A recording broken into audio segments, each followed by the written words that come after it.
Hello everyone, my name is Dargirl. Welcome back to my channel. It is currently 6:25 a.m. It is dark outside, everyone in my house is asleep, so I'm trying to speak really quietly, and the only thing that could possibly convince me to get up at this ungodly hour is the promise of new Bridgerton content. So in half an hour, I will be attending an exclusive virtual event with Julia Quinn, Simone Ashley, Nicola Coughlan, and Charithra Chandran. We'll be getting a sneak preview, whatever that means, of the new season. I actually have my predictions about what exactly is going to go down, but I'm worried that if I speak them out loud, they're not going to come true, because I'm not good at this whole manifestation thing. In fact, it's quite the opposite. If I say something is going to happen, chances are it's actually not going to happen. So I'm keeping my mouth shut. We are about a month away from season 2 of Bridgerton releasing, and every single day I wake up and I think about Bridgerton. I theorize about Bridgerton. I look up and research stuff about Bridgerton. It's nonstop. It's a lifestyle. I'm actually running on only like 3.5 hours of sleep and pure anxiety and excitement right now. Now, I am not allowed to like film any of the video content that we're going to be shown, but I'm definitely going to try to like get some clips in there or just film as much as I can. And of course, I'll try to like describe to you guys in as much detail as I can what goes down. He is just this man who is incredibly devoted to his family. He shows it sometimes in a pretty clunky fashion, but he's just a family man at heart and is willing and in fact almost eager to deny himself happiness in order to make them happy. But he's also kind of just an idiot at times when it comes to love and relationships. And so I think, especially after seeing season 1, I think everybody is ready to see him get his, especially Daphne. I think Daphne is really ready. And is there a particular scene from his book that you're excited to see play out on the big screen? Yes. I think everybody knows what it is. I'm currently getting through the book. Pall Mall, yes. I'm so glad I can finally say it's coming. The Pall Mall scene is coming, because for a while I wasn't allowed to say that it was actually in there. But what I would tell people was that, look, I'm a consultant. I'm pretty hands-off, but if there's no Pall Mall, I will just consult the heck out of that show. I'm happy to say it's there and it's glorious. Hi. Thank you everyone for tuning in. That was really amazing. I hope you can both see what's happening in the comments right now. Everyone's calling you gorgeous. Oh my God, I don't think my Zoom can keep up with the comments about how excited people are to see you. So, first question, How did you both get cast in the show? Was it chemistry test? Was it Zoom like this? Were you in Australia and someone else was in New Zealand? For me, it was all over Zoom. So I actually didn't meet most of the cast until the third day of filming. So it was all self-tapes and then a chemistry test over Zoom. I guess I had like a hybrid kind of experience. It was like self-tapes and then a few Zooms. And then kind of before I knew it, I was meeting the wonderful Jonathan Bailey in person for a chemistry read. But yeah, I agree with Charithra, like just such a sense of pride that we all could come together and create this amazing season given the circumstances. Mm-hmm. People are already, I think, weeping just at the mention of Jonathan.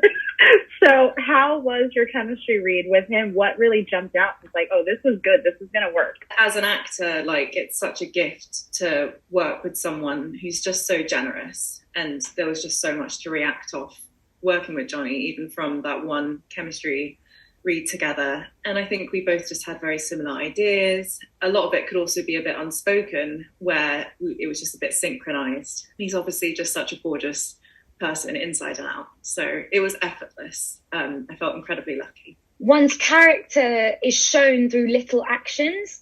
And what I found really sweet was that he absolutely didn't need to, and yet he did. Before my chemistry read with him, he just messaged me on Instagram to say good luck, not to worry, that he's, rooting for me. And obviously it's like a really scary thing to join, one of the biggest shows on TV. And for him to just do such a kind gesture like that really speaks to his character and made me feel so comfortable going into it. That is darling, like deeply darling. He is like that, yeah. Tell us a little bit about Edwina. How did you connect to her? What do you want fans to be excited about before the season? So for me, I was really excited about taking on the part of Edwina because I thought it would just be a challenge. Edwina is so different from me. So I just, it's really exciting as a performer when you're like, when you don't know if you can fully pull it off or not. It's, that's, I think, what all actors look for. And then secondly, what I really loved is the challenge of making her seem like a real person, Edwina's not an angel. She's not perfect. She's not wholly good. She's real with, flaws and great positives. So that's what was exciting, grounding an otherwise quite sweet character. And I think she was so fun to play because she has a bit of a complicated history and she does break the rules. And I think that's always really fun to play. She isn't a people pleaser. She has an opinion. She's not afraid to share that opinion. Sometimes it gets her in a bit of trouble. And I think that's what's so amazing about her and Anthony, this dynamic, is although they might not agree on a lot of things, they both come from backgrounds where they hold a lot of responsibility, and maybe they found that within each other, a space where they can maybe let go of all of that and be vulnerable. I guess I don't have sisters in real life, so what was really amazing to play was the love story between Edwina and Kate, and to work with Charithra, who really just was such a powerhouse on set, like always just beaming, always so positive, always just bringing the vibes. I learned a lot from Charithra throughout that shoot. So yeah. The feeling's very much mutual. So with great power comes great responsibility this season. Miss Whistledown, how is she coming into season 2? Does she feel like she's at the height of her power, or is she kind of nervous? She's coming into it with a bang. I think the end of last season is very much a little telltale of what you're going to get. You get to see, behind the curtain, you get to see all of the things that are going on. So you get to find out how she's achieving all of this stuff, how she's creating Lady Whistledown's pamphlet, how she's finding out all this gossip. So you get to see all these different sides to her, and you get to see sort of the underworld of London as well. And it was so much fun to do. As her very best friend in the world, Eloise Bridgerton is hot on her tracks again. I think it's a little bit of both. I think she's both more confident because she's become the person that everyone in London is obsessed with. She has more power than anybody else, and she can pull the strings and make things happen. And also, she's got a lot of money. She's got some serious cash, this girl. So, she can buy and sell everyone also, but it definitely makes things more difficult for her with Eloise being on the scene because her business is sneaking off during balls. And then when you have little Eloise Bridgerton on your tail, you go, this does make the job much more difficult. So it's a challenge for her. I mean, I personally loved having Claudia. Claudia says hello, by the way. She's in Australia right now, so she's on very different time zones. But she sends all of her love. But yeah, it's definitely, I loved it, but Penelope maybe didn't love it as much as Nicola loved it, if that makes sense. How is being Whistledown really affecting her other connections? I see a lot of people yelling Colin in the comments. I think people are going to be very excited for Penelope and Colin this season because their relationship has progressed in the time that you haven't seen them. So in the off season, Colin's been away traveling, his Grecian adventures, and he comes back and they've been pen pals. So they have started to get to know each other a little bit more through writing. And Penelope is a writer first and foremost, so that's how she can express herself better. But, I think her love for him and his feelings for her are still not quite matching up. But yeah, the love is growing stronger on her end. Well, I can tell you how the Queen feels about Miss Whistledown. That's amazing. Herself, Golda Rosheuvel. How are you doing? I'm really good. How are you? I'm fabulous. Happy Valentine's Day, by the way. I meant to tell you all that. Happy Valentine's, everybody. It's very clear that Whistledown, the Queen is thinking about Miss Whistledown. How do you think she's going about it? What do you want fans to be excited to see? Well, I think there's going to be more of the same, definitely. The Queen loves a challenge, loves a bit of a mystery, is definitely unsettled by Whistledown. And I think misses her. There's a feeling in that clip, I think, that she's missing the challenge and the excitement of, the pamphlets and the what Whistledown brings to the show. And why do you think this gossip columnist out there gets under her skin so much? Well, I think when you've been, top of the food chain for so long, and somebody comes along and tries to knock you off that pedestal, I think there's a little bit of, she definitely gets under the skin, and there's a little bit of, I don't know, unsettling.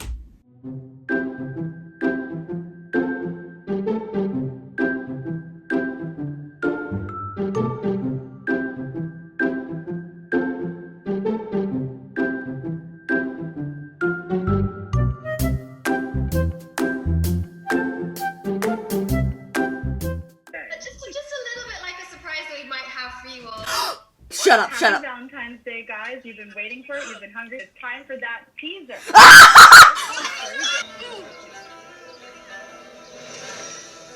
Dearest, gentle reader, did you miss me? Yes, I did. As the members of our clan questioned my identity and means, has been doing but one thing.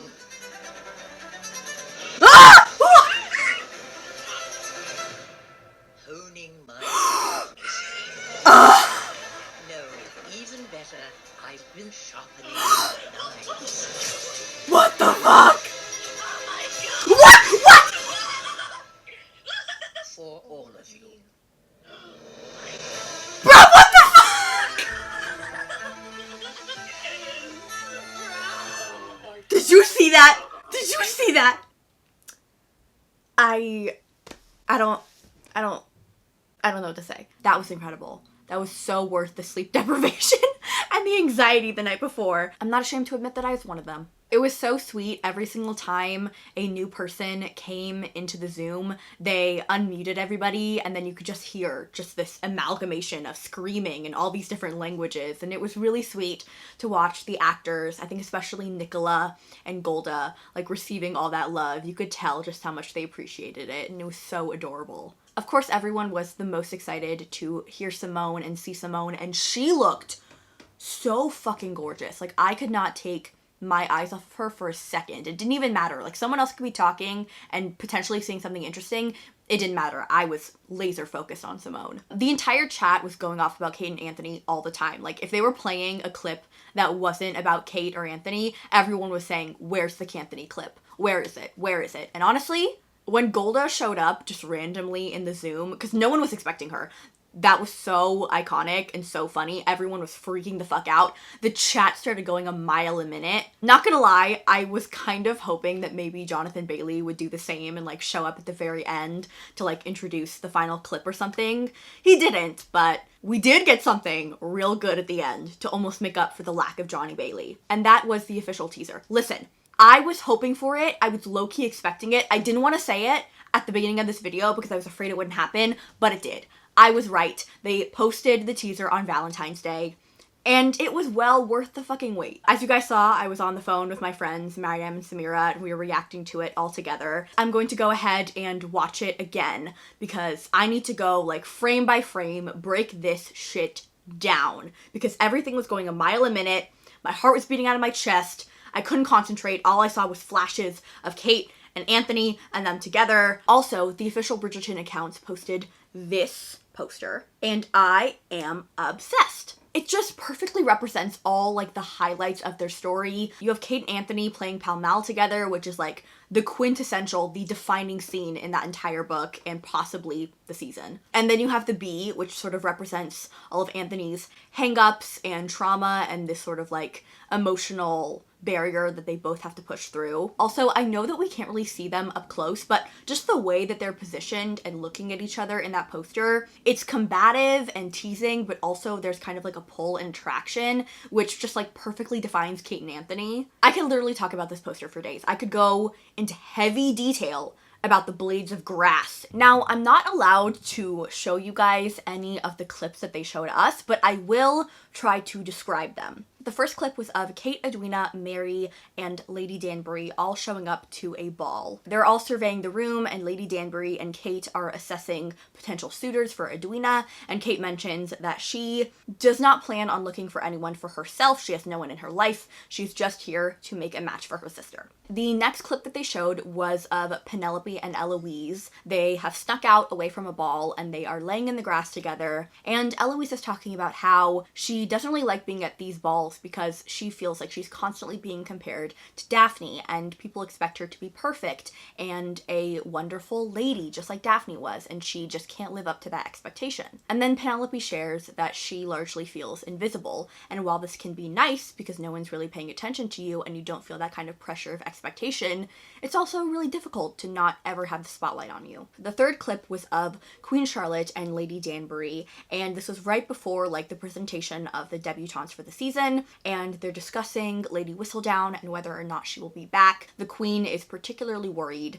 because Lady Whistledown has been quiet for months on end now, and they think now that the season is restarting, Whistledown might make a reappearance. What really stuck out to me was the way that Simone and Charithra praised Jonathan Bailey. I think the way that co-stars talk about each other can tell you a lot about on-screen chemistry. You can tell that Jonny, Simone, and Charithra have so much respect for one another, so much love for one another. That just gives me so much faith and just makes me so much more excited for the season because I know that they're going to play off one another so well. The way that Simone and Charithra in particular talked about Kate and Edwina respectively, it was just so incredible because those two perfectly understand their characters. Similarly with Jonny, every single time I read an article, I watch an interview where they talk about their characters, you can tell just how much they care and just how invested they are. And that makes me so happy because when an actor cares that much about the character that they're playing,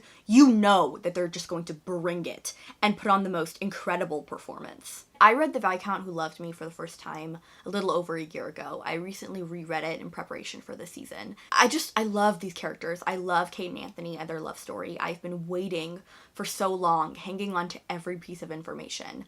So to have all this content coming in all at once, it feels like overwhelming. So I will be living off of this teaser trailer until we get an official trailer release. Hopefully, fingers crossed. You know what? Fuck it. I'm gonna manifest it. The first week of March.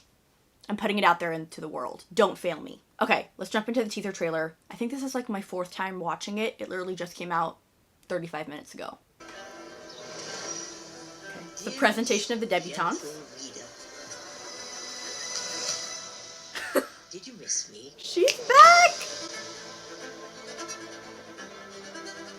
As the members of Araton questioned my identity and... Eloise looks so beautiful. Yes! Lady Danbury. This author has been doing Shut the up. whole thing.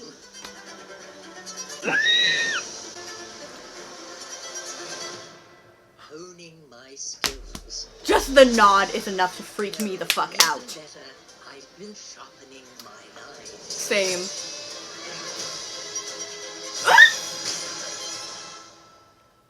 For all of you.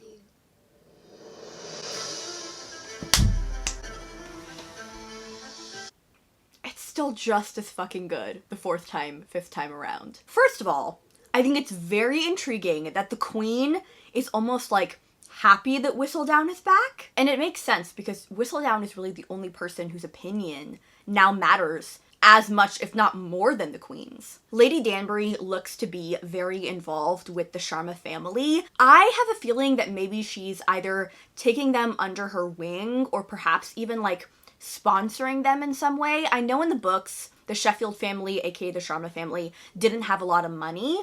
So then it would make sense for me that they would need like a benefactor like Lady Danbury to help debut the girls. I don't really know what the reason is, but I love the fact that Lady Danbury is involved with their family. In fact, Lady Danbury should be involved in any and all plot points. Anthony just had to nod at Kate, and I lost my mind. What the fuck am I gonna do when they talk and tease and banter and interact and touch and yearn for each other? What the fuck am I gonna do? Anthony in the bath and then cutting straight to Kate fanning herself. They know what they're doing. They know exactly what they're doing, and I'm eating it up. Also, the glimpses of Edmund and Antony in the flashbacks together, I'm not prepared. I'm not emotionally or mentally prepared. I'm not really prepared for anything in the season, but especially not for that, okay? Anthony and his relationship with his father fucking gets to me. I can't do it. I'm gonna sob. Don't even get me fucking started on Anthony and Kate in that low candlelight with their lips almost touching. I don't know if it's a dream. I don't know if it's real. I don't care. I'm gonna lose my mind. I'm gonna lose my mind. I've been losing my mind. I will continue to lose my mind. I can't fucking handle this, is basically the moral of this story. I can't do it anymore. But also, give it to me and give me more. Alright, y'all, I need to go because I'm about to like crash after this content high. I think I might try to take a nap. Who knows if I'll be able to do it. I hope you guys enjoyed this video. I hope you enjoyed getting to see all of those clips of everyone talking about their characters. I hope you enjoyed my reaction. Let me know what you thought of this teaser, what you think we could expect from this upcoming season. If you guys want to find me or follow me and see me rave about Kate and Anthony anywhere else, all those links will be down below. I love you all very dearly, and I look forward to seeing you in my next video. Bye!